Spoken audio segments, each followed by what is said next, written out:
Hi everyone, this is G B Sebastian. Welcome to G B's classes. ഇന്ന് നമ്മൾ CBSE 8ാം ക്ലാസ്സിലെ English text ബുക്കായ Honeydew എന്ന ടെക്സ്റ്റ് ബുക്കിലെ 3ാമത്തെ ചാപ്റ്ററാണ് നോക്കുന്നത്, 3ാമത്തെ യൂണിറ്റ്. ഈ 3ാമത്തെ ലെസൺ എന്നത് ഗ്ലിംസസ് ഓഫ് ദ പാസ്റ്റ് എന്നാണ് അതിൻ്റെ heading. Glimpses of the past. Glimpse എന്ന് പറഞ്ഞാൽ കാഴ്ചകൾ. പാസ്റ്റിലെ കഴിഞ്ഞുപോയ കാലത്തെ കുറച്ച് കാഴ്ചകൾ, കുറച്ച് ചിത്രങ്ങളായിട്ട് നമ്മളെ കാണിക്കുകയാണ് ഇവിടെ ഈ പാഠത്തിലൂടെ. Glimpses of the past. Before you read, നിങ്ങൾ വായിക്കുന്നതിന് മുമ്പ് ഇതറിഞ്ഞിരിക്കണം. Here are some pictorial glimpses of the history of ആ country from 1757 to 1857. Here are some pictorial glimpses. Pictorial എന്ന് പറഞ്ഞാൽ പിക്ചറിലൂടെ നമ്മളെ കുറച്ച് കാഴ്ചകൾ കാണിക്കുകയാണ്. എന്തിൻ്റെ കാഴ്ചകൾ? ഹിസ്റ്ററി. ആരുടെ ഹിസ്റ്ററി? ഓഫ് ആ കൺട്രി. നമ്മുടെ രാജ്യത്തിൻ്റെ കുറച്ച് ഹിസ്റ്ററിയിലെ കുറച്ച് കാഴ്ചകൾ പിക്ചറിൻ്റെ രൂപത്തിൽ നമ്മളെ കാണിക്കുകയാണ്. എപ്പോഴത്തെയാണ് ഈ കാഴ്ചകൾ? ഈ കാഴ്ചകൾ 1757 മുതൽ 1857 വരെ, ഒരു 101 വർഷത്തെ കാലഘട്ടത്തിൽ നടന്ന കുറച്ച് കാഴ്ചകൾ പിക്ചറിൻ്റെ രൂപത്തിൽ നമ്മളിവിടെ കാണാൻ പോകണം. These pictures R speech bubbles ആണ്. അത് ഒരുപാട് കാര്യങ്ങൾ നമ്മളോട് പറഞ്ഞു തരുന്നുണ്ട്. Will help clarify your understanding of the conditions. ആ സ്ഥിതിഗതികളെക്കുറിച്ച്, ആ സമയത്തെ ആ പാസ്റ്റിലെ കണ്ടീഷൻസിനെ കുറച്ചുകൂടി മനസ്സിലാക്കാനായിട്ട് ഈ പിക്ചേഴ്സ് സഹായിക്കും. That led to the event known as the First War of Independence in 1857. 1857 നടന്ന ആ ഒരു റിവോൾട്ട്, ആ ഒരു വിപ്ലവം, അതിനെ ഫസ്റ്റ് വാർ ഓഫ് ഇൻഡിപെൻഡൻസ്, സ്വാതന്ത്ര്യത്തിന് വേണ്ടിയുള്ള ആദ്യത്തെ വാർ എന്നാണ് അതിനെ പറയുന്നത്. ആ വാർ, ആ ഫസ്റ്റ് വാർ ഓഫ് ഇൻഡിപെൻഡൻസ് ഉണ്ടാവാനായി കാരണമായ കണ്ടീഷൻസിനെ കുറിച്ച്, ആ അവസ്ഥയെക്കുറിച്ചാണ് ഈ പിക്ചേഴ്സ് കാണിച്ചിരുന്നത് നമുക്ക്. The martyrs. ഇതിൽ ഒന്നാമത്തെ എന്ന് പറയുന്നത് മാർട്ടിയർ എന്ന് പറയുന്നത് നമ്മുടെ രക്തസാക്ഷികൾ. അറ്റ് എ ഫങ്ഷൻ ഇൻ ഡൽഹിയിലൊരു ഫങ്ഷനിൽ ലതാ മങ്കേഷ്കർ ഒരു പാട്ട് പാടി, യേ മേരെ വതൻ കെ ലോഗോ ജരാ ആँख में भर लो पानी, അങ്ങനെ പറഞ്ഞൊരു പാട്ട്. അതാണ് ഇവിടെ ഈ കാണിച്ചിരിക്കുന്നത് ഈ ചിത്രത്തിൽ. ഓ മൈ കൺട്രി മെൻ, എൻ്റെ രാജ്യത്തിലെ ആൾക്കാരെ, let your eyes fill with tears, നിങ്ങളുടെ കണ്ണുനീർ കൊണ്ട് നിറയട്ടെ. As you recall the sacrifices of India's martyrs, ഇന്ത്യയിലെ രക്തസാക്ഷികളുടെ, ഇന്ത്യക്ക് വേണ്ടി ജീവിതം ബലിയർപ്പിച്ച രക്തസാക്ഷികളെക്കുറിച്ച് ഓർക്കുമ്പോൾ നിങ്ങളുടെ കണ്ണുകളിൽ കണ്ണുനീർ നിറയും. അങ്ങനെ ദേശവാസികളോട് ആ ഒരു പാട്ടിലൂടെ കുറേ കാര്യങ്ങൾ ഇങ്ങനെ എക്സ്പ്രസ് ചെയ്യാണ്. ആ ഒരു ഫങ്ഷനാണ് ഈ പിക്ചറിലൂടെ നമ്മളെ ഓർമ്മിപ്പിക്കുന്നത്. ഈ രണ്ടാമത്തത് ദി കമ്പനീസ് കോൺക്വസ്റ്റ്സ്. കമ്പനിയുടെ കോൺക്വസ്റ്റുകളെക്കുറിച്ച്, കമ്പനിയുടെ വെട്ടിപ്പിടുത്തങ്ങൾ, കോൺകർ ചെയ്യുന്നതിനെക്കുറിച്ച്. അതായത് 1757 മുതൽ 1849 വരെ ബ്രിട്ടീഷ് ഈസ്റ്റ് ഇന്ത്യ കമ്പനി, ഇവിടെ കമ്പനി എന്ന് പറയുന്നത് ബ്രിട്ടീഷ് ഈസ്റ്റ് ഇന്ത്യ കമ്പനിയാണ്. ബ്രിട്ടീഷ് ഈസ്റ്റ് ഇന്ത്യ കമ്പനി ഇന്ത്യയിൽ കച്ചവടം ചെയ്യാനായിട്ട് വന്ന കമ്പനിയാണ്. ആദ്യം അവരുടെ ട്രേഡ് മാത്രമായിരുന്നു അവരുടെ ഉദ്ദേശം, കച്ചവടം മാത്രമായിരുന്നു ഉദ്ദേശം. പിന്നെ മെല്ലെ അവർ പല പൊളിറ്റിക്സിലോട്ട് കടക്കുന്നു. അവരുടെ ടെറിട്ടറി എക്സ്പാൻഡ് ചെയ്യുന്നു, ഓരോരോ രാജ്യങ്ങളെ ആയിട്ട് വെട്ടിപ്പിടിക്കുന്നു. അങ്ങനെ ഒരുപാട് കാര്യങ്ങൾ നടക്കുന്നുണ്ട്. വിത്ത് ഇറ്റ്സ് സുപ്പീരിയർ വെപ്പൺസ്, ആ കമ്പനിക്ക്, ഈസ്റ്റ് ഇന്ത്യ കമ്പനിയുടെ കയ്യിൽ ഒരുപാട് സുപ്പീരിയർ ആയിട്ടുള്ള, വളരെ ഡെവലപ്ഡായ, അഡ്വാൻസ്ഡായ വെപ്പൺസ് ഉണ്ടായിരുന്നു, ആയുധങ്ങളുണ്ടായിരുന്നു. British East India company was extending its power in 18th century India. 18th century ഇന്ത്യയിലെ ബ്രിട്ടീഷ് ഈസ്റ്റ് ഇന്ത്യ കമ്പനി അവരുടെ പവർ അവരുടെ പവർ എക്സ്പാൻഡ് ചെയ്തുകൊണ്ടിരുന്നു. ഈ കാണിച്ചിരിക്കുന്നത് 1765 ഇന്ത്യയിലെ ബ്രിട്ടീഷുകാരുടെ ടെറിട്ടറി ഏതാണ്, ഇന്ത്യൻ ടെറിട്ടറി ഏതൊക്കെയാണെന്നാണ്. മൊത്തം ഇന്ത്യയിൽ ഈ ഭാഗത്ത്, ഈ ബംഗാളും ഈ ഒറീസയുടെയൊക്കെ ഈ ഭാഗത്ത് കുറച്ച് മാത്രമേ ഈ ബ്രിട്ടീഷ് ടെറിട്ടറി അന്നുണ്ടായിരുന്നുള്ളൂ. ബാക്കി മൊത്തം ഈ ഏരിയ മൊത്തം നമ്മുടെ ഇന്ത്യൻ രാജാക്കന്മാർ തന്നെയായിരുന്നു ഭരിച്ചുകൊണ്ടിരുന്നത്. പക്ഷേ കുറച്ചു കാലം കഴിയുന്തോറും നമുക്ക് കാണാം ഈ ഇന്ത്യയിലെ ഒട്ടുമിക്ക ഭാഗങ്ങളും ബ്രിട്ടീഷ് ഈസ്റ്റ് ഇന്ത്യ കമ്പനിയുടെ ഭരണത്തിൻ്റെ കീഴിലാവുന്നത്. Indian princes were short sighted. ഇന്ത്യയിലെ രാജാക്കന്മാർ അവർ ഷോർട്ട് സൈറ്റഡ് ആയിരുന്നു. അവർക്ക് വലിയ ദൂര കാഴ്ചകൾ ഉണ്ടായിരുന്നില്ല. ദൂര കാഴ്ച എന്ന് പറഞ്ഞാൽ ഒരുപാട് മുന്നിലോട്ട് ചിന്തിക്കാനുള്ള കഴിവ്. അവർ വളരെ ഷോർട്ട് സൈറ്റഡ് ആയിരുന്നു. അപ്പോഴുള്ള ലാഭമായിരുന്നു അവർ നോക്കിയിരുന്നത്. ആ ഷോർട്ട് പീരീഡിൽ, ഷോർട്ട് ടേമിൽ കിട്ടുന്ന ലാഭങ്ങൾ, അതായിരുന്നു അവരുടെ മെയിൻ ഓബ്ജക്റ്റീവ്. അപ്പോൾ ദാറ്റ് അപ്സ്റ്റാർട്ട് രാജാ ഭാ call the English merchants, they will help me to defeat him. ഇപ്പോൾ ആ ഉയർന്നു വരുന്ന ആ മറ്റേ അടുത്തുള്ള രാജാവ്, അല്ലെങ്കിൽ വേറെ ഏതെങ്കിലും സ്ഥലത്തെ രാജാവ്, ആ രാജാവിനെ തോൽപ്പിക്കാൻ വേണ്ടി എന്തു ചെയ്യും, ഈ രാജാവ് എന്തു ചെയ്യും, ഇംഗ്ലീഷ് മെർച്ചൻസിനെ, ബ്രിട്ടീഷ് ഈസ്റ്റ് ഇന്ത്യ കമ്പനിയുടെ ആൾക്കാരെ കൊണ്ടുവന്ന് അവരുടെ സഹായത്തോടെ വേറൊരു രാജാവിനെ തോൽപ്പിക്കും. അങ്ങനെ അന്യോന്യം ഇന്ത്യയിലെ രാജാക്കന്മാർ ഓരോരുത്തരെ തോൽപ്പിച്ചുകൊണ്ടിരുന്നു. അങ്ങനെ തോൽപ്പിച്ച് അവർ സ്വയം വീക്കാവും, അതുപോലെ തന്നെ മറ്റ് രാജാവ് വീക്കാവും. അവസാനം ഈ രാജ്യങ്ങളെല്ലാം, അവരുടെ സംസ്ഥാനങ്ങൾ, അവരുടെ ഏരിയാസ് എല്ലാം അവസാനം ഈ ബ്രിട്ടീഷ് ഈസ്റ്റ് ഇന്ത്യ കമ്പനിയുടെ കയ്യിലാവുന്നതാണ് കാണുന്നത്. The people had no peace due to such constant fights. അങ്ങനെ കണ്ടിന്യൂസ് ആയി ഒരു രാജാവ് മറ്റേ രാജാവിനോട് ഫൈറ്റ്, മറ്റൊരാൾ വേറൊരാളോട് ഫൈറ്റ്, അങ്ങനെ കോൺസ്റ്റൻറ്റ് ഫൈറ്റ് ആയതുകൊണ്ട് അവിടുത്തെ ആൾക്കാർക്ക്, ജനങ്ങൾക്ക് ഒരു സമാധാനം ഉണ്ടായിരുന്നില്ല. The rivalries helped the East India Company and it could easily subdue Indian princes one by one. അപ്പോൾ ഈ റൈവൽറീസ്, ഈ രാജാക്കന്മാർ തമ്മിലുള്ള പക, ദേഷ്യം, അവർ തമ്മിലുള്ള ഫൈറ്റ്, അത് ആരെ ഹെൽപ്പ് ചെയ്തു? ഈസ്റ്റ് ഇന്ത്യ കമ്പനി ഹെൽപ്പ് ചെയ്തു. And it could easily subdue Indian princes one by one. അപ്പോൾ ഈസ്റ്റ് ഇന്ത്യ കമ്പനിക്ക് മെല്ലെ മെല്ലെ വളരെ ഈസി ആയിട്ട് ഇന്ത്യൻ രാജാക്കന്മാരെ ഓരോന്നോരോന്നായിട്ട് അവരെ പിടിച്ചെടുക്കാൻ പറ്റി. എ ഫാർ സീയിങ് എന്ന് പറഞ്ഞാൽ ദൂരദൃഷ്ടിയുള്ള, അല്ലെങ്കിൽ ഒരുപാട് മുന്നോട്ട് ചിന്തിക്കാൻ കഴിവുള്ള ഒരു റൂളറായിരുന്നു. Like the brave Tipu of മൈസൂരിലെ Tipu Sultan fought the British till he died fighting. ആ ടിപ്പു സുൽത്താൻ മരിക്കും വരെ ബ്രിട്ടീഷുകാരോട് യുദ്ധം ചെയ്താണ് ടിപ്പു സുൽത്താൻ മരിക്കുന്നത്. Thank God. അപ്പോൾ how did Indians react to these conquest? ഈ ബ്രിട്ടീഷ് ഈസ്റ്റ് ഇന്ത്യ കമ്പനിയുടെ ഈ വെട്ടിപ്പിടുത്തങ്ങൾ, അല്ലെങ്കിൽ ഈ രാജാക്കന്മാരെ എല്ലാം അവരുടെ രാജസിംഹാസനത്തിൽ നിന്ന് ഇറക്കി വിടുന്നതും ആ രാജ്യം പിടിച്ചെടുക്കുന്നതും, അതെല്ലാം അപ്പോഴത്തുള്ള ആൾക്കാർ എങ്ങനെയാണ് അതിനെല്ലാം നോക്കിക്കണ്ടത്? How did Indians react to these conquest? ഇതിനോടെല്ലാം ഇന്ത്യൻസ് എങ്ങനെയാണ് റിയാക്ട് ചെയ്തത്? പോസിറ്റീവായും നെഗറ്റീവായും ഇന്ത്യൻസ് റിയാക്ട് ചെയ്തിരുന്നു. നമുക്ക് നോക്കാം. Thank God there is peace in the country now. അപ്പോൾ ഒരാൾ പറയാണ്, ദൈവത്തിന് നന്ദി, ഇപ്പോൾ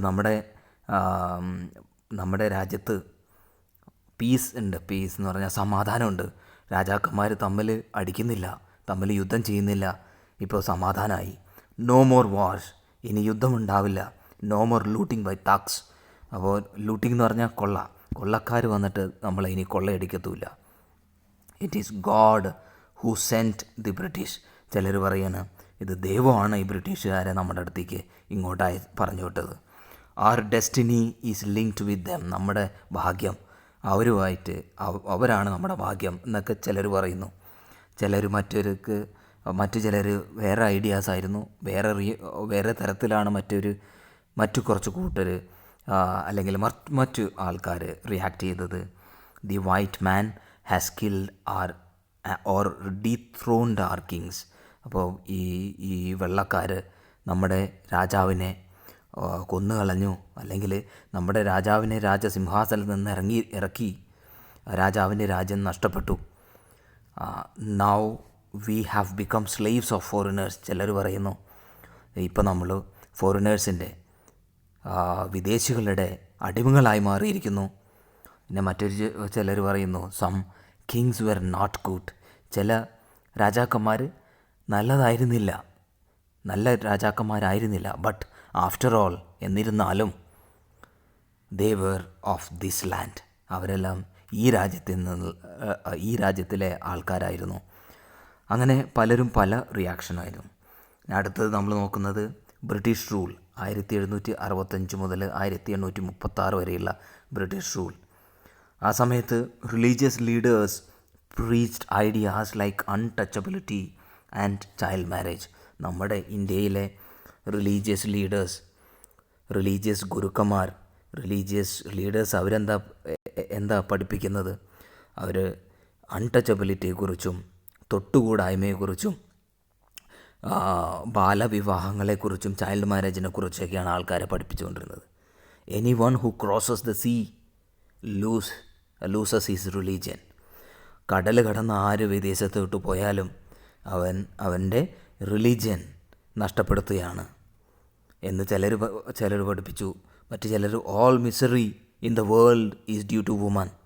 നമ്മുടെ നാട്ടിലെ എല്ലാ കഷ്ടതയ്ക്കും മിസറിക്കും കാരണം സ്ത്രീകളാണെന്ന് പറഞ്ഞു പഠിപ്പിച്ചു. അങ്ങനെ പലരും പല രീതിയിൽ ഇങ്ങനെയുള്ള കാര്യങ്ങളൊക്കെ നമ്മുടെ ഇന്ത്യൻസിനെ ഇവിടെ പഠിപ്പിച്ചു. The truth was that Indians had lost self respect. സത്യം എന്താണെന്ന് പറഞ്ഞാൽ ഇന്ത്യൻസിന് അവരുടെ തന്നെ സെൽഫ് റെസ്പെക്റ്റ് നഷ്ടപ്പെട്ടിരിക്കുന്നു, ആത്മാഭിമാനമില്ലാതായിരിക്കുന്നു. The British scorned them. Scorned എന്ന് പറഞ്ഞാൽ കളിയാക്കുക, പരിഹസിക്കുക. അപ്പോൾ അങ്ങനെ ബ്രിട്ടീഷുകാർ ഇന്ത്യൻസിനെ പരിഹസിക്കുമായിരുന്നു. The natives are unworthy of trust. ഈ ഇന്ത്യൻസിനെ ആർ അൺവേർത്തി ഓഫ് ട്രസ്റ്റ്. അവരെ വിശ്വസിക്കാൻ കൊള്ളില്ല എന്ന് ബ്രിട്ടീഷുകാർ പറയുന്നു. ഇൻകേപ്പബിൾ ഓഫ് ഓണസ്റ്റി അല്ലെങ്കിൽ സത്യസന്ധരല്ല ഈ ഇന്ത്യൻസ് എന്ന് പറയുന്നു. അപ്പോൾ ഒരു ഇന്ത്യൻ പറയാണ്, ശരിയാണ്, ട്രൂ യുവർ ഓണർ, ശരിയാണ്, ബട്ട് ഐ ആം ഓണസ്റ്റ്, പക്ഷേ ഞാൻ സത്യസന്ധനാണ്. Being merchants, the British wanted quick profits.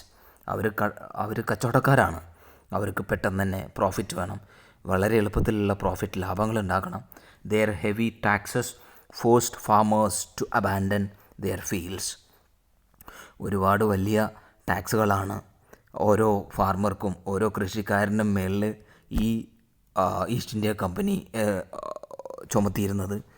അപ്പോൾ ഈ ഫാർമേഴ്സ്ക്ക് അത്ര പ്രോഫിറ്റ് കിട്ടുന്നില്ല, അവർക്ക് ടാക്സ് കൊടുക്കാൻ പറ്റുന്നില്ല. അപ്പോൾ ടാക്സ് കൊടുക്കാൻ പറ്റാണ്ട് ആകുമ്പോൾ എന്ത് ചെയ്യണം? അവരുടെ നിലങ്ങളെല്ലാം ഈ ഈസ്റ്റ് ഇന്ത്യ കമ്പനിക്ക് കൊടുക്കണം. But your men are taking all my crop. നിങ്ങളുടെ ആൾക്കാർ, അപ്പോൾ ഇന്ത്യൻസ് പരാതിപ്പെടുകയാണ് ബ്രിട്ടീഷ് ഈസ്റ്റ് ഇന്ത്യ കമ്പനിയുടെ അധികാരികളോട്. But your men are taking all my crop. എൻ്റെ വിളവെടുപ്പ്, എനിക്ക് കിട്ടിയ വിളവെല്ലാം നിങ്ങളുടെ ആൾക്കാർ കൊണ്ടുപോകുന്നു. എന്നിട്ട് അപ്പോൾ ബ്രിട്ടീഷുകാർ പറയാം, യു ആർ സ്റ്റിൽ ഇൻ അറിയർ. നിനക്ക് ഇനിയും അറിയർ കൊടുക്കാനുണ്ട്, നീ ടാക്സ് കംപ്ലീറ്റായി ഇനിയും പേ ചെയ്തിട്ടില്ല. If you don't pay next week, നീ അടുത്ത ആഴ്ചയാകുമ്പോഴേക്കും ഞങ്ങളുടെ ടാക്സുകളെല്ലാം പേ ചെയ്തില്ലെങ്കിൽ I will send you to jail. ഞാൻ നിങ്ങളെ ജയിലിലടയ്ക്കും. Still the British invented other methods which gave them more profits. അങ്ങനെ പിന്നെയും ബ്രിട്ടീഷുകാർ വേറെ കുറേ മെത്തേഡ്സ്, വേറെ കുറേ ഉപായങ്ങൾ കണ്ടുപിടിച്ചു. Which gave them more profits. അതിൽ കുറേ കൂടുതൽ അവർക്ക് പ്രോഫിറ്റ് കിട്ടി, ലാഭം കിട്ടി. The goods manufactured in England should not have any import duty when brought to India. ഇന്ത്യയിൽ കൊണ്ടുവരുമ്പോൾ ഈ ഇംഗ്ലണ്ടിൽ മാനുഫാക്ചർ ഉണ്ടാക്കിയ ഗുഡ്സിനൊന്നും ഒരു ഇമ്പോർട്ട് ഡ്യൂട്ടി എന്ന് പറഞ്ഞാൽ ഇറക്കുമതി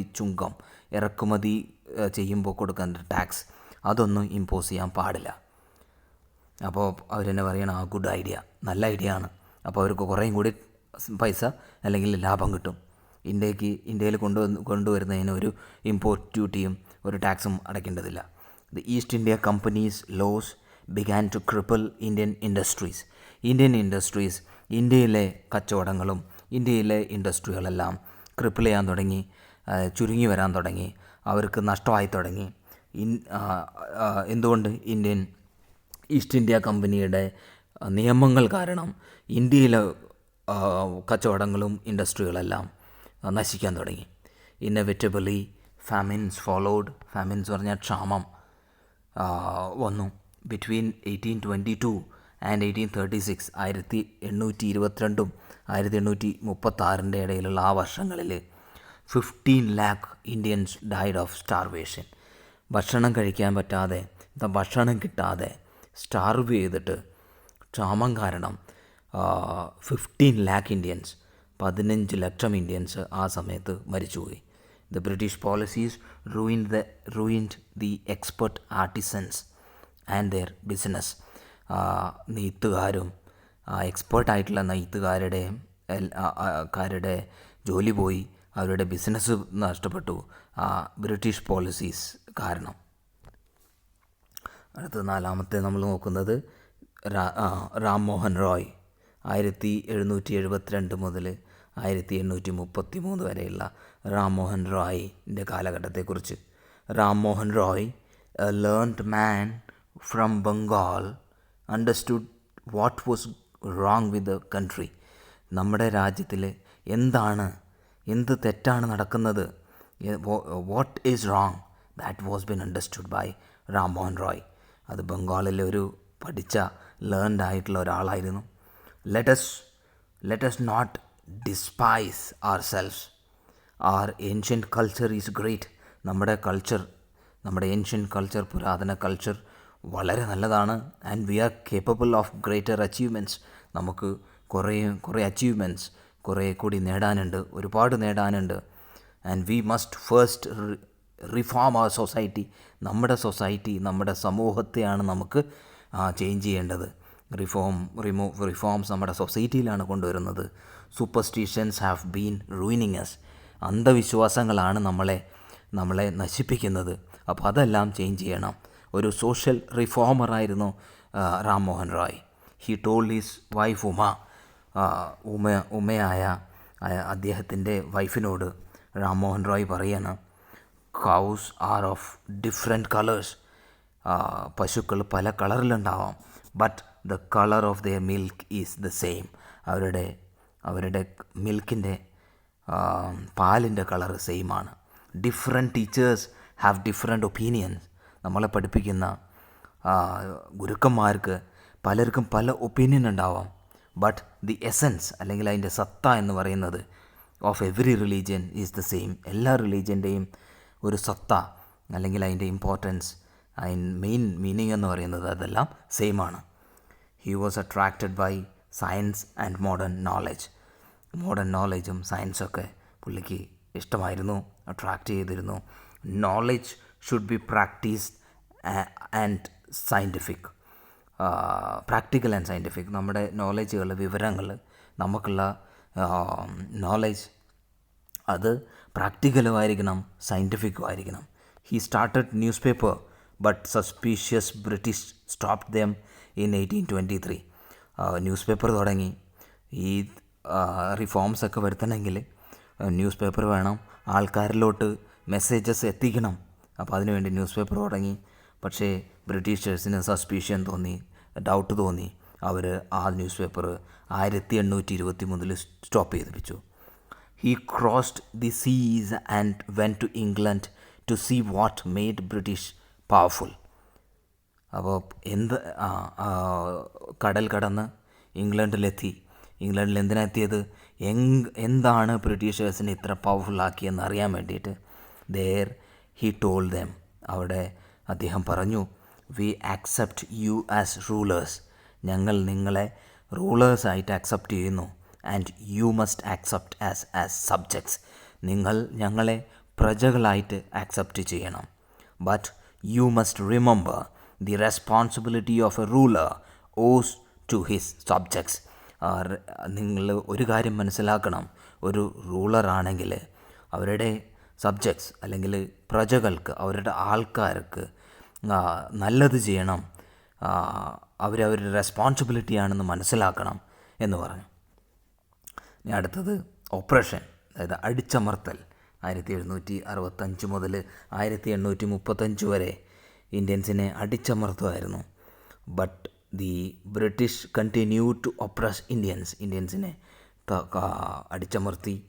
in 1818 they had passed regulation 3. ആ റെഗുലേഷൻ ഒരു നിയമം കൊണ്ടുവന്നു 1818. അണ്ടർ ഇറ്റ് അതിൽ an Indian could be jailed without trial in a court. അപ്പോൾ ആ റെഗുലേഷൻ പറയുന്നത്, ആ നിയമം പറയുന്നത് ഇന്ത്യൻസിനെ എപ്പോൾ വേണമെങ്കിലും ജയിലിലടയ്ക്കാം, without trial in a court, ഒരു കോടതിയിലും വിചാരണ ചെയ്യാതെ, തെറ്റ് ഇല്ലയോ, എന്ത് കണ്ടീഷൻസ് ആണെങ്കിലും ഇന്ത്യൻസിനെ എപ്പോൾ വേണമെങ്കിലും ജയിലിലടയ്ക്കാം എന്നതായിരുന്നു ആ നിയമം. All the time British officers in India drew big salaries and also made fortunes in private business.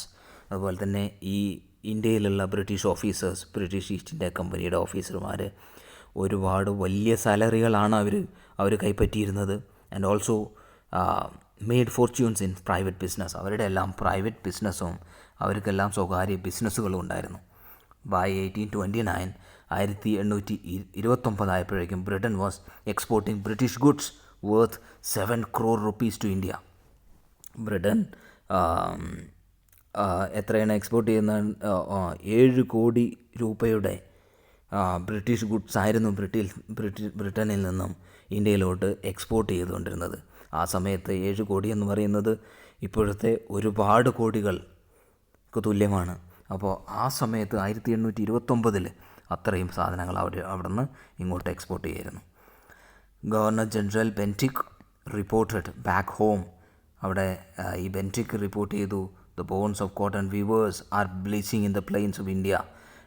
Cotton വീവേഴ്സിൻ്റെ എല്ലാം, കൈത്തറിക്കാരുടെ എല്ലാം സ്ഥിതി വളരെ മോശമാണ് ഇന്ത്യയിൽ നിന്ന്. British prospered on the company's loot while Indian industries began to die. അപ്പോൾ ബ്രിട്ടീഷ് പ്രോസ്പർ ചെയ്തു, ബ്രിട്ടൻ സമ്പന്നരായി. കമ്പനിയുടെ ലൂട്ടിൽ നമ്മുടെ ഇന്ത്യയിൽ നിന്നെല്ലാം കൊള്ളയടിച്ച്, ലൂട്ട് എന്ന് പറഞ്ഞാൽ കൊള്ളയടി, ഈ British East India company loot ചെയ്ത് അല്ലെങ്കിൽ കൊള്ളയടിച്ച് ബ്രിട്ടീഷുകാർ പ്രോസ്പറസ് ആയി. While Indian industries began to die. ഇന്ത്യൻ ഇൻഡസ്ട്രികൾ എല്ലാം അടച്ചുപൂട്ടി. ഡിസ്സാറ്റിസ്ഫാക്ഷൻ, അതൃപ്തി. 1835 മുതൽ 56 വരെയുള്ള കാലഘട്ടത്തിൽ education in India was in Persian and Sanskrit. ഇന്ത്യയിലെ എഡ്യൂക്കേഷൻ എന്ന് പറയുന്നത് പേർഷ്യൻ ഭാഷയിലും സംസ്കൃതത്തിലായിരുന്നു. ഇൻ 1835 1835 ഇംഗ്ലീഷുകാരെന്ത് ചെയ്തു? അതിലെ മക്കോലെ സജസ്റ്റഡ് എ ചേഞ്ച്. മക്കോലെ ഒരു ചേഞ്ച് സജസ്റ്റ് ചെയ്തു. We should teach the natives through English language. പുള്ളി പറഞ്ഞു, നമ്മൾ ഈ നേറ്റീവ്സിനെ, ഇന്ത്യൻസിനെ ഇംഗ്ലീഷ് ലാംഗ്വേജിലൂടെ പഠിപ്പിക്കണമെന്ന്. അവരുടെ മീഡിയം ഓഫ് ഇൻസ്ട്രക്ഷൻ ഇംഗ്ലീഷ് ആയിരിക്കണമെന്ന് പറഞ്ഞു. I agree. Okay. English education produced clerks to whom the English gave petty jobs under them. അപ്പോൾ ഇംഗ്ലീഷ് എഡ്യൂക്കേഷൻ വന്നതുകൊണ്ട് കുറേ ക്ലർക്കുമാരുണ്ടായി, ഗുമസ്തന്മാരുണ്ടായി, ഓഫീസ് ജോലിക്കാരുണ്ടായി. അവരെയൊക്കെ അവരെന്ത് ചെയ്തു? ചെറിയ ചെറിയ ജോലികൾ ബ്രിട്ടീഷ് ഈസ്റ്റ് ഇന്ത്യ കമ്പനിക്കാർ ചെറിയ ജോലികൾ അവർക്കെല്ലാം കൊടുത്തു. Incidentally it also produced a new generation of ഇൻ്റലക്ച്വലിൻ്റെ ഒരു ജനറേഷൻ കൂടി. അതിൻ്റെ കൂടെ ഇംഗ്ലീഷ് എഡ്യൂക്കേഷൻ വന്നതോടെ നല്ല ഇൻ്റലക്ച്വൽസും ഇന്ത്യക്കാരുണ്ടായി. We must educate our brothers. അവർ പറഞ്ഞു, നമ്മൾ നമ്മുടെ സഹോദരങ്ങളെ എഡ്യൂക്കേറ്റ് ചെയ്യണം, അവരെ പഠിപ്പിക്കണം. And try to improve their material conditions. അവരുടെ മെറ്റീരിയൽ കണ്ടീഷൻസ്, അവരുടെ ജീവിത സാഹചര്യങ്ങൾ ഇംപ്രൂവ് ചെയ്യാൻ നമുക്ക് പറ്റണം, അല്ലെങ്കിൽ നമ്മൾ ട്രൈ ചെയ്യണം. For that we must convey our grievances to the British parliament. British പാർലമെൻറ്റിൽ നമ്മൾ നമ്മുടെ ഈ ഗ്രീവൻസസ്, നമ്മുടെ ഈ പരാതി ബ്രിട്ടീഷ് പാർലമെൻറ്റിൽ അറിയിക്കണം. ഇത് 1856 1856 the British had conquered the whole of India, almost the whole of India. ഇത് ഇന്ത്യൻ രാജാക്കന്മാരുടെ സ്റ്റേറ്റ്സാണ് ഇപ്പോഴും. അത് കഴിഞ്ഞ് ഈ പിങ്ക് ഏരിയയിൽ കാണുന്നതെല്ലാം എന്തായി മാറി? ഇതെല്ലാം ബ്രിട്ടീഷുകാരുടെ ഏരിയ ആയി മാറി. Majority of India was conquered by British East India company.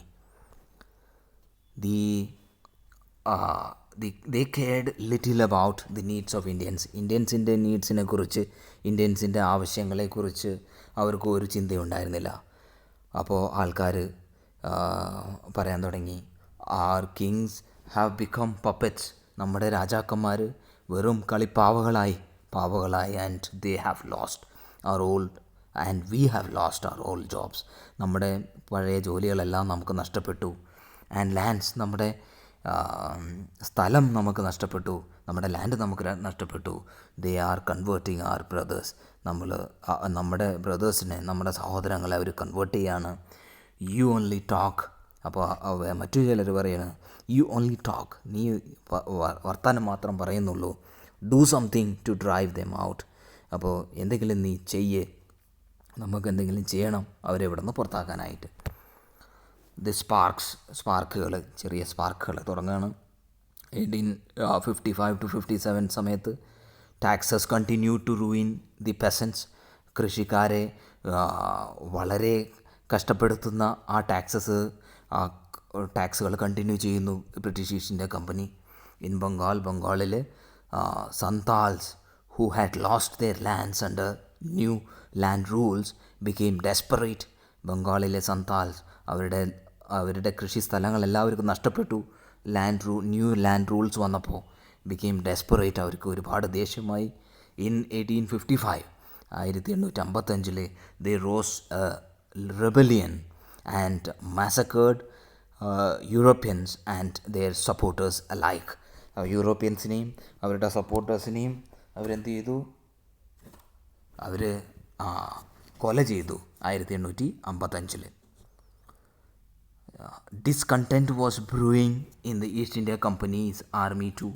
East India കമ്പനിയുടെ ആർമിയിലും ഈ ഡിസ്കണ്ടൻറ്റ്, അല്ലെങ്കിൽ ഒരു ഡിസ്സാറ്റിസ്ഫാക്ഷൻ, അത് കൂടി വരികയായിരുന്നു. The white soldiers gets huge പേ.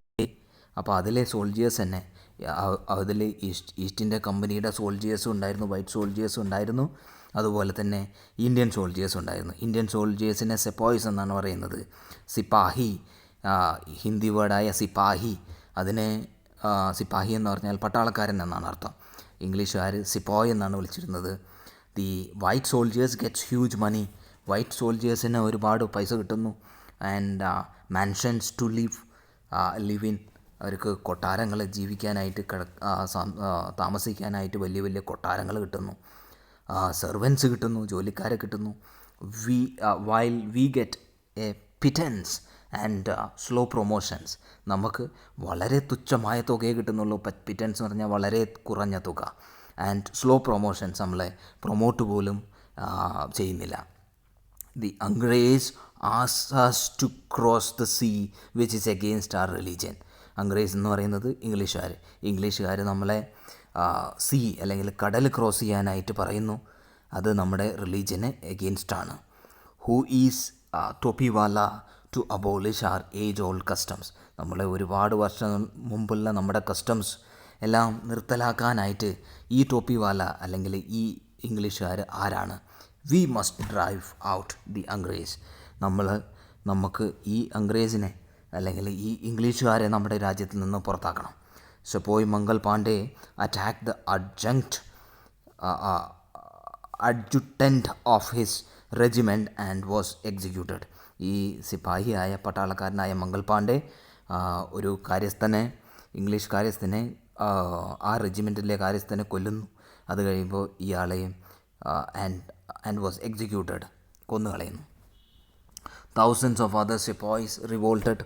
വേറെയും കുറേ പട്ടാളക്കാർ റിവോൾട്ട് ചെയ്തു, വിപ്ലവം കാണിച്ചു.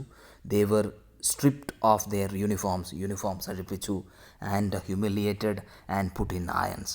അവരെ ഒരുപാട് ടോർച്ചർ ചെയ്ത് അവരെ ജയിലിലടച്ചു. Few English men had cared to understand Indian customs or people's mind. ചില ഇംഗ്ലീഷുകാർ ഇന്ത്യൻ കസ്റ്റംസിനെ അവരെല്ലാം റെസ്പെക്റ്റ് ചെയ്തു, മനസ്സിലാക്കി. ഈ ഇന്ത്യൻസിൻ്റെ ആൾക്കാരുടെ മനസ്സ് മനസ്സിലാക്കാൻ പറ്റി. Oh proud Brahmin soldier, do you know that the grease on the bullet you have to bite is made from the fat of cows and pigs? അപ്പോൾ ആ ഇംഗ്ലീഷ്മാൻ ഇവരോട് പറയുകയാണ്, ഈ ബ്രാഹ്മൺസ് നോൺ വെജ് കഴിക്കാറില്ല, ടച്ച് ചെയ്യാറില്ല. അപ്പോൾ നിനക്കറിയുമോ ആ ബുള്ളറ്റ് കടിച്ചു വലിക്കേണ്ട ആ ബുള്ളറ്റിൽ അതിലുണ്ടാവുന്ന ഗ്രീസ് അത് കൗസിൻ്റെയും പിക്കിൻ്റെയും, അതായത് പശുക്കളുടെയും പന്നികളുടെയും ഫാറ്റ്, അവരുടെ നെയ്യിൽ നിന്നുണ്ടാക്കിയതാണ്, അതാണ് നീ കടിക്കുന്നത്. And what? അപ്പോൾ ആശ്ചര്യം കൊള്ളുന്നു. The white man has deceived us too. White man നമ്മളെല്ലാവരെയും ചതിക്കുകയാണ്. Soon chapatis were sent from village to village to tell people that their emperor would want their services.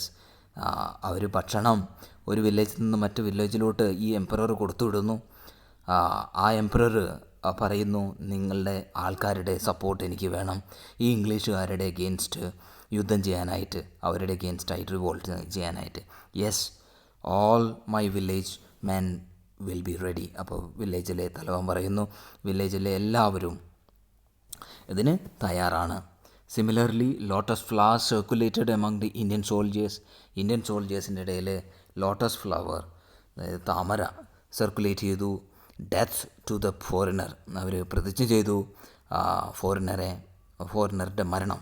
And the masses gave all help and shelter to the patriots എന്ന് പറഞ്ഞാൽ ഈ ദേശസ്നേഹികൾക്ക് വേണ്ട എല്ലാ സഹായവും ജനങ്ങൾ കൊടുത്തു. അവർക്കുള്ള ഷെൽട്ടർ കൊടുത്തു, അവരെ താമസിപ്പിച്ചു. അങ്ങനെ ഇവർ റിവോൾട്ടിന് വേണ്ടി തയ്യാറെടുത്തു, വിപ്ലവത്തിന് വേണ്ടി തയ്യാറെടുത്തു. ഫസ്റ്റ് ഫ്രീഡം വാർ സ്ട്രഗിളായിരുന്നു അത്. ഫസ്റ്റ് ഫൈറ്റ് ഫോർ ഫ്രീഡം ആയിരുന്നത് 1857. There was a violent outbreak at Meerut. മീററ്റിൽ ഒരു വയലൻ്റ് ഔട്ട്ബ്രേക്ക്, ഒരു വയലൻസ് അല്ലെങ്കിൽ വിപ്ലവം തുടങ്ങി. മീററ്റ് നമ്മുടെ ഇപ്പോഴത്തെ യുപിയിലെ സ്ഥലമാണ്. The sepoys march to Delhi. Sepoys അല്ലെങ്കിൽ ആ പട്ടാളക്കാർ ഡൽഹിയിലോട്ട് മാർച്ച് ചെയ്തു. Long live our emperor Bahadur Shah. ഡൽഹിയിലെ ആ സമയത്തെ എംപറർ ബഹാദൂർ ഷാ ആയിരുന്നു. നീണാൽ വാഴട്ടെ ബഹാദൂർ ഷാ എന്ന് വിളിച്ചു പറയുന്നു. The rebellion spread wider. മറ്റു പല സ്ഥലത്തോട്ടും ഈ റിവോൾട്ട്, ഈ വിപ്ലവം സ്പ്രെഡായി. Many landlords had lost their lands because of the British policies and they were sore. Many landlords, കുറേ ജന്മികൾ, ലാൻഡ് ലോർഡ് എന്ന് പറഞ്ഞാൽ ജന്മികൾക്ക് അവരുടെ ലാൻഡ്, അവരുടെ നിലം, അവരുടെ സ്ഥലങ്ങൾ നഷ്ടമായി. Because of the British policy കാരണം, ബ്രിട്ടീഷേഴ്സിൻ്റെ ലോസ് കാരണം. ആൻഡ് ദേ വർ, അവരും ദേഷ്യത്തിലായിരുന്നു. The white man's rule must end. അവരും പറയുന്നു, ഈ വൈറ്റ് മാൻ്റെ, ഈ വെള്ളക്കാരുടെ റൂള് അവസാനിക്കണം. Yes, we will help you. അപ്പോൾ എംപറർ പറയുന്നു, അതെ, ഞങ്ങൾ നിങ്ങളെ സഹായിക്കാം. The fight for freedom, 1857 fight for freedom. Many former rulers like Begum Hazrat Mahal of Lucknow were bitter. അവർക്കെല്ലാം ദേഷ്യമായിരുന്നു. ലക്നൗവിലെ Begum Hazrat മഹലിനും, the white man has taken away my kingdom. White man എൻ്റെ കിങ്ഡം, എൻ്റെ രാജ്യം എടുത്തു. And they joined the upsurge against the ഫോറിനേഴ്സിനെ against ആയിട്ടുള്ള വിപ്ലവത്തിൽ അവരും കൂടി. Popular leaders like Maulvi Ahmadullah of ഫൈസാബാദിലെ മൗലവി അഹമ്മദുല്ലയും ടോൾ പീപ്പിൾ പറഞ്ഞു, റേസ് ബ്രദേഴ്സ് റേസ്, ഉണരൂ സഹോദരങ്ങളെ, ഉണരൂ, എണീക്കൂ. The angrez is ruining our land. ഈ അംഗ്രേസ് അല്ലെങ്കിൽ ഈ English men are ruining our land. The people rose everywhere. എല്ലാവിടെയും ആൾക്കാർ ഇതിനു വേണ്ടി തയ്യാറായി. ഇൻ ബറേലി, യു പിയിലെ സ്ഥലമാണ്. കാൺപൂർ, യു പിയിലെ സ്ഥലം. അലഹാബാദ്, യു പിയിലെ സ്ഥലം ഇങ്ങനെയുള്ള സ്ഥലത്തെല്ലാം ആൾക്കാർ പ്രൊട്ടസ്റ്റിന് അല്ലെങ്കിൽ റിവോൾട്ടിന് തയ്യാറായി. അസീമുല്ല ഖാൻ ടോൾഡ് താന്തിയ തോപ്പിനോട് അസീമുല്ല ഖാൻ പറഞ്ഞു, we should have Peshwa Nana Sahib as our leader. പേഷ്വയായ Nana Sahib നമ്മുടെ ലീഡർ ആയിരിക്കണം. And in this war of independence, ഈ ഇൻഡിപെൻഡൻസിലുള്ള ഈ യുദ്ധത്തിൽ നമ്മുടെ നാനാ സാഹിബ് അല്ലെങ്കിൽ പേഷ്വ ആയിരിക്കണം നമ്മുടെ ലീഡർ.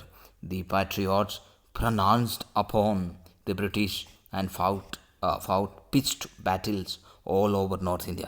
നോർത്ത് ഇന്ത്യയിൽ മൊത്തം വളരെ വലിയ ബാറ്റിൽ അല്ലെങ്കിൽ യുദ്ധം നടന്നു. And 80 years old Kunwar Singh of Bihar received a bullet in his റിസ്റ്റിൽ ഒരു ബുള്ളറ്റ് തറച്ചു. 80-year-old കുവർ സിംഗ്, ബീഹാറിലെ കുവർ സിംഗ് ആയ 80 വർഷമുള്ള മനുഷ്യൻ. എന്നിട്ട് mother Ganga, this is my last offering to you. ഗംഗയ്ക്ക് ആ രക്തം ഗംഗയിലോട്ട് ഒഴുക്കിക്കൊണ്ട് പറയാണ്, ഇത് എൻ്റെ ലാസ്റ്റ് ഓഫറിങ് ആണ്, നിങ്ങൾക്കുള്ള എൻ്റെ ലാസ്റ്റ് ഓഫറിങ്. അപ്പോൾ ഇങ്ങനെ ഒരുപാട് കാഴ്ചകൾ ഫ്രം അവർ ഫ്രീഡം മൂവ്മെൻറ്റ്, നമ്മുടെ ഫ്രീഡം മൂവ്മെൻറ്റിൽ നിന്നുള്ള ഒരുപാട് കാഴ്ചകളാണ് ഈ ലെസണിൽ നമ്മൾ കണ്ടത്. എല്ലാവർക്കും മനസ്സിലായി കാണുമെന്ന് പ്രതീക്ഷിക്കുന്നു. Thanks for watching. Please to subscribe, like and share. Thank U.